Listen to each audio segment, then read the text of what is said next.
So, how about this whole YouTube thing? For the most part, YouTube wasn't much of an interest to me for a long time. I mean, people posting videos of their children dancing or drunkenly slurring after dentist visits aren't really my thing. Nor was the Legion of Cat videos. Occasionally a funny video was fine, like Double Rainbow Guy, or the odd trailer or a song here and there. But YouTube just wasn't a thing I spent a lot of time indulging in. But over time, it became apparent that people were also using it as a creative outlet. Well, television grows increasingly stale. This little website became the Wild West for video content. Not just posting their own personal bullshit like Facebook, but actually producing professional-looking content for every kind of interest. Using this medium as a way to express themselves and entertain, educate, and forge whole communities.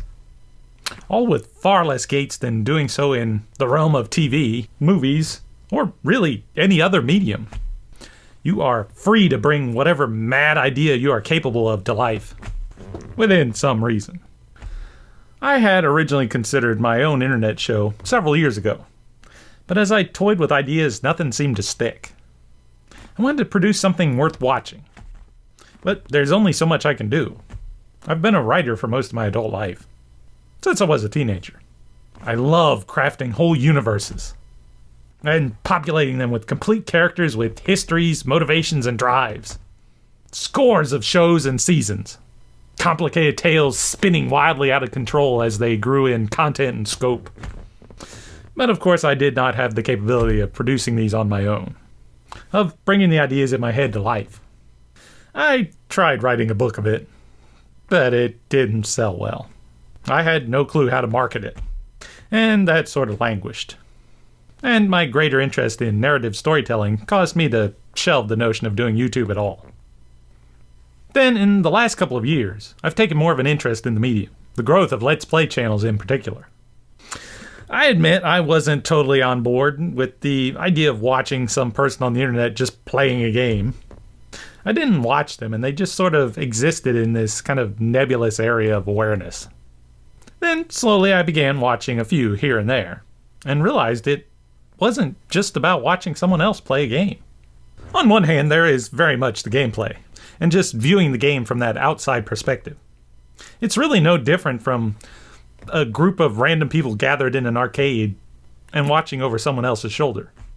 Be it waiting for your turn, or deciding if you wish to spend your quarters on that title, or just enjoying the game in action. Humans, as well as other primates, have a function of the brain called mirror neurons. These neurons fire whenever you perform an action, but they also fire when you see that action being performed by another. It's one of the reasons you enjoy watching Let's Plays or sports or any other number of things. Your brain is firing off mirror neurons, causing you to feel as if you yourself were doing said things. There's all sorts of theories as to why it exists, but the point here is that it does exist. You feel empathy, and can feel the highs and lows of somebody else playing, just as much as if you were holding the controller yourself. It can be fun just watching them. The amusement of failure, the triumph of victory, even the skill on display. Watching somebody who has mastered a game to the point of breaking it is a sight to behold. All these things make a Let's Play valuable on its own. But there's also another aspect of Let's Plays that makes it more interesting to me. The social aspect. As you find some Let's Players you enjoy, you begin to realize the true fun of the thing is not the game itself, but rather experiencing it with these unique personalities. In some ways, it's no different than the enjoyment you get from sitting down with a bunch of friends and playing a game to bullshit over. It doesn't matter what game you're playing, so much as spending the time with these people whose company you enjoy. Of course, it's a very one-sided relationship in the moment. But that's where the comment section shines. You do get to interact with them, as well as the thousands, if not millions, of other people also sitting there on this giant couch of community. It goes from being somebody just playing some silly game to a community of people. Laughing, entertaining, educating, helping and caring. And also trolling too. It's astounding to think of it as such a shared experience. And when I realized this, I realized it was something I've been doing my entire life. I've mentioned my grandmother before on this show. I loved sitting down and watching these things with her because it was fun sharing that stuff. Gaming was one of those things. She was not a gamer, but I was. We could sit down, I could play the game, and she could enjoy some of the truly fantastic stories in gaming. Metal Gear Solid, Legacy of Kain, even several of the Final Fantasies. It was a blast to share these with her. For a while there, I would even record it. Pop a tape into the VCR and record a gameplay segment that I could fast forward the boring parts and have a better time sharing it with her. I didn't realize it, but at the time I was doing a Let's Play with an audience of one. When that occurred to me, I realized it's something I've missed since she passed away. Sharing my passion for gaming with someone. So that's what game night is for me, dear viewers. My chance to share these moments with you, while also being an annoying know-it-all prick. I thought I'd take a moment to highlight some of the YouTubers who inspired me, because it would be totally disingenuous to claim that any idea was ever in a vacuum, but also to give some credit to the bigger ones who have entertained me over the years, and maybe that you should check out too. Anyone trying to form their own Let's Play channel has one person to thank for being the first major gaming show to pave the way. James Rolfe, the angry video game nerd. Vulgar, crass, and always entertaining. The show began life as the angry Nintendo nerd, giving life to the angry nerd character that so many have imitated or aspired to genuinely be. Highlighting some of the worst games ever made, and showing people that for every AAA title, there was something far, far worse buried in the annals of gaming history. Now, primarily focusing on the James and Mike Monday series, hewing closer to the more typical Let's Play style, rather than the highly produced nerd video reviews from before. It's still quite entertaining to watch, as long as you can take the ever-present brand of fecal humor. Around the time I found The Nerd, I also came across another show highlighting my love of B-grade and lower movies. Brad Jones's CinemaSnob, focusing on some of the absolute worst dreck ever committed to film. The snob character is the epitome of a film snob critic stuck reviewing crap far below their standards, combining some truly great wit with some of the most terrible movies you never dreamed existed. It fits snugly in that void left by the MST3K, though the similarities are only tangential.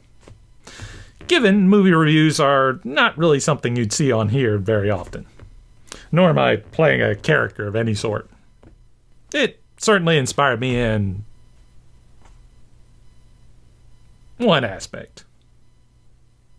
I couldn't possibly get away without mentioning one of my absolute favorites, Aaron Hansen and Dan Avidan of the GameGrumps. This show epitomizes the style of just sitting down and bullshitting over a game with your friends. Aaron, aka Ego Raptor of Sequelitis fame, with his relatively decent knowledge and skill, and his utterly hilarious rage moments like the parodious video. Dan, aka Danny Sexbang, of Ninja Sex Party, with his almost innocent joy of the game, bolstered by an infectious mood and laid-back personality.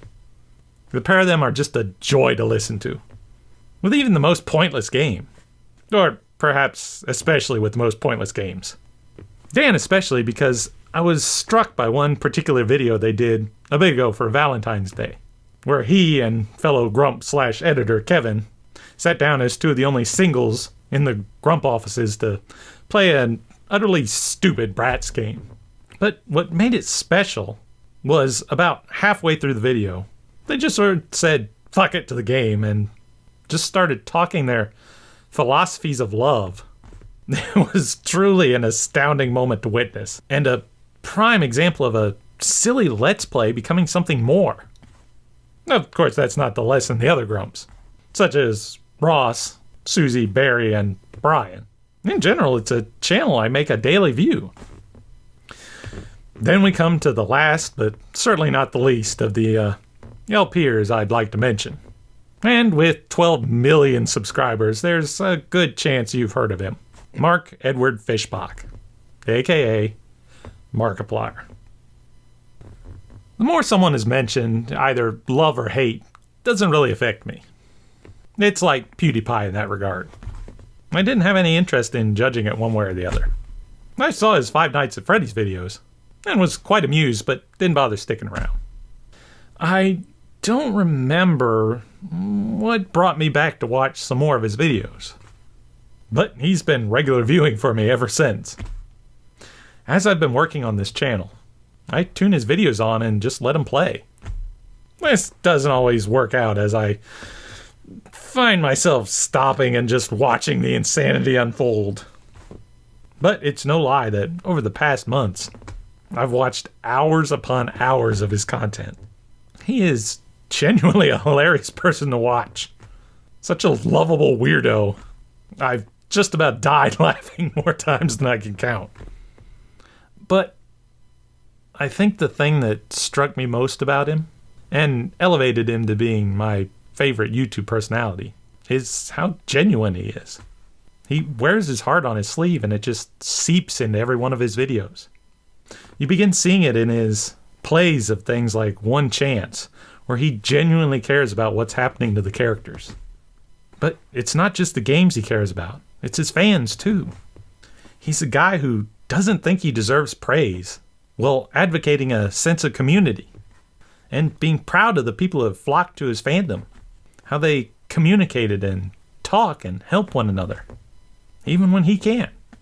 But it takes a special kind of person for a community to grow around. Known for his charity work and regularly thanking fans with his special videos, it really dawned on me as I watched him play one of the numerous fan games that have cropped up. At the end, there was this little video that played of various clips of Mark thanking the audience and their heartfelt thanks in return. And what really struck me wasn't that this bolstered his ego or what you might expect. No, he felt bad. And he began profusely apologizing. Because as his channel grows, it becomes harder and harder to connect with the fans and show the gratitude he feels. From a guy who used to thank the audience every 1,000 subscribers, when you start getting into the hundreds of thousands and millions, you just can't keep up the same. But he was profusely apologizing for it. Just watch any of his thank you videos and you begin to see this rare quality. He's not just some weirdo screaming at a game. He cares. 100%. And he's just this furious ball of goodwill towards others. Towards the viewer. He's a rare kind of individual that this world needs more of. And deserves every single one of his 12 million subscribers.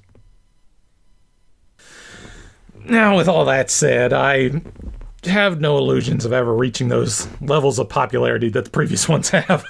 It would be lovely. It would be great to have this channel grow and expand and get more into the content I wanted to produce. But at the moment, I'm just some jackass making YouTube videos. But even without many viewers, thank you. Whoever you are, thanks for stopping by and listening for a bit. I hope you found something entertaining here. And maybe it'll inspire you to go build something of your own too. Till the next episode. You should be offended on a daily basis. You shouldn't plug your ears or worse, try to silence something you find offensive. You should seek it out. Because that feeling of offense is not a klaxon for you to force another to adapt to you, but rather a sign you need to look within yourself, to understand yourself a little bit better. Question the why that came to them. Enhanced by the style of not being hosted and narrated, as if somebody telling you a story of other people, but rather told as if this person is sitting across from you, imparting some bizarre event that happened in their life. It has this very ethereal sense of out of place and time quality to it.